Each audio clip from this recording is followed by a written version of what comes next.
सनातन संसार में आपका स्वागत है।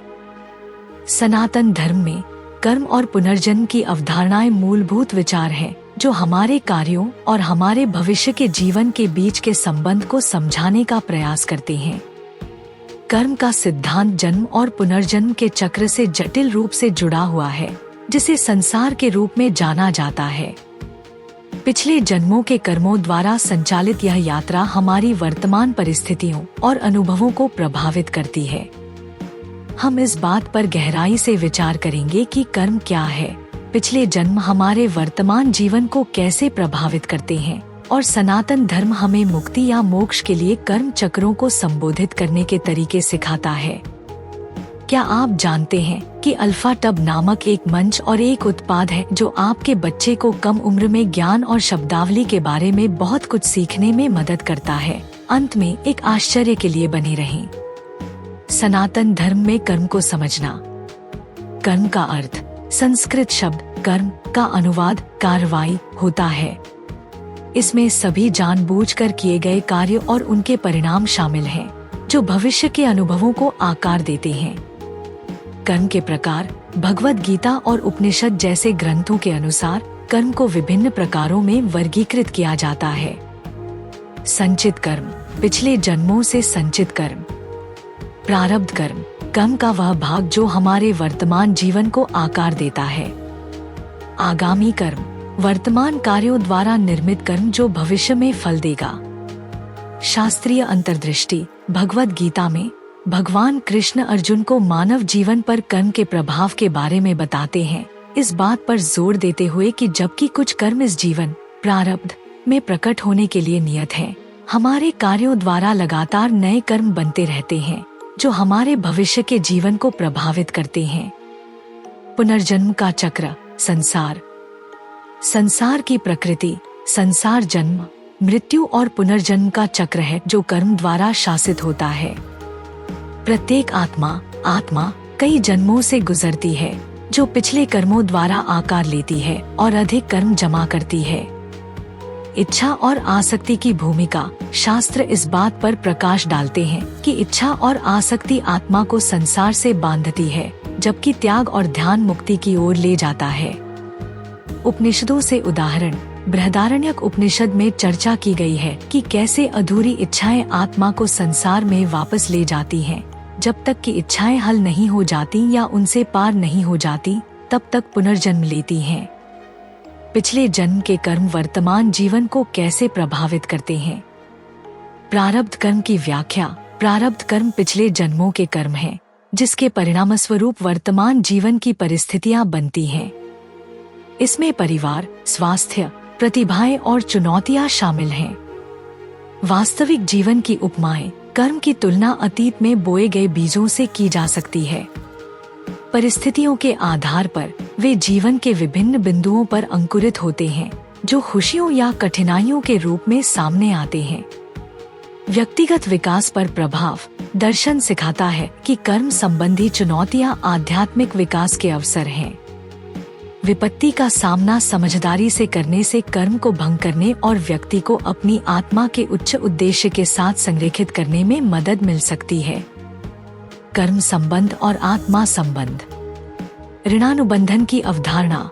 सनातन धर्म के शास्त्रों में सुझाव दिया गया है कि कुछ रिश्ते, खास तौर पर करीबी या गहन रिश्ते, कर्म बंधन, ऋणानुबंधन होते हैं।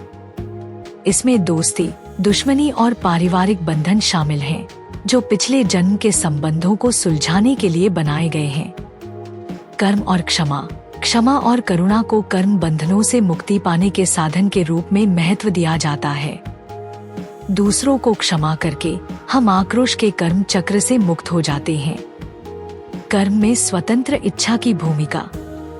भाग्य और स्वतंत्र इच्छा को संतुलित करना, जबकि प्रारब्ध कर्म कुछ शर्तें निर्धारित करता है। सिद्धांत सिखाता है कि स्वतंत्र इच्छा व्यक्ति को वर्तमान में सचेत रूप से कार्य करने की अनुमति देती है, जो भविष्य के कर्म को प्रभावित करती है।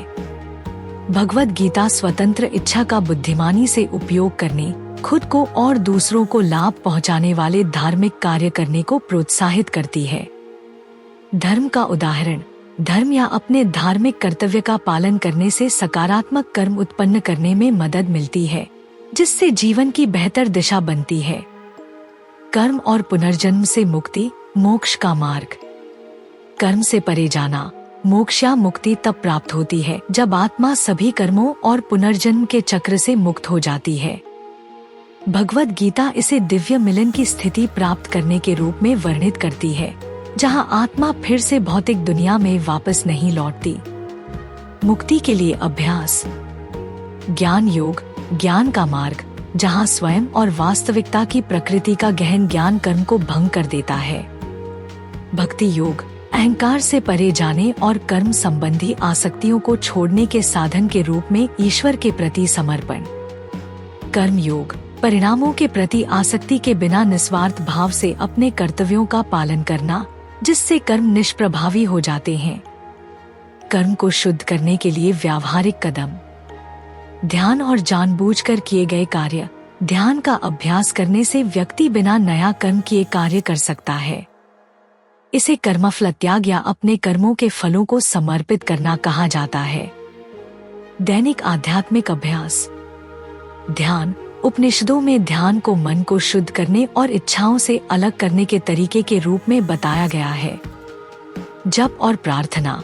गायत्री मंत्र या ओम नमः शिवाय जैसे मंत्रों का दोहराव मन को शुद्ध करने और कर्म के प्रभावों से ऊपर उठने में मदद करता है।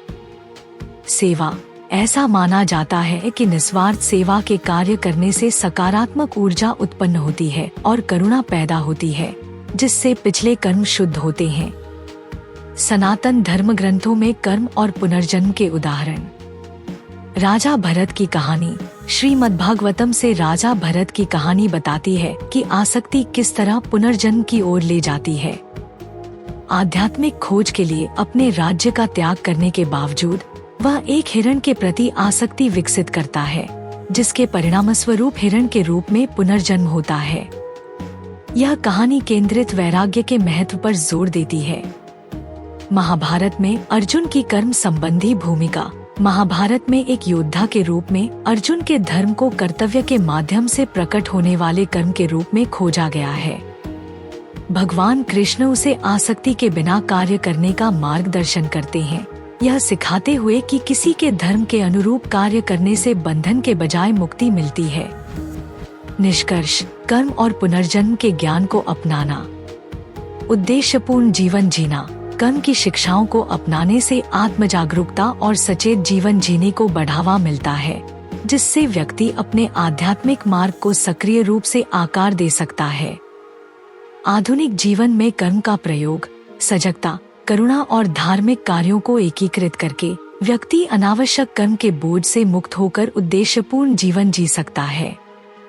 अंतिम लक्ष्य ब्रह्मांड के साथ सामंजस्य में रहना है, धीरे धीरे कर्म से ऊपर उठकर मुक्ति प्राप्त करना है। मुझे अल्फाटब क्यों पसंद है? अल्फाटब छोटे बच्चों को कम उम्र में ही सनातन मूल्यों, ज्ञान और शब्दावली से परिचित कराने के दिलचस्प तरीके प्रदान करता है। अल्फाटब बच्चों की शिक्षा के लिए एक अनूठी अवधारणा के साथ एक शब्दावली किट भी है।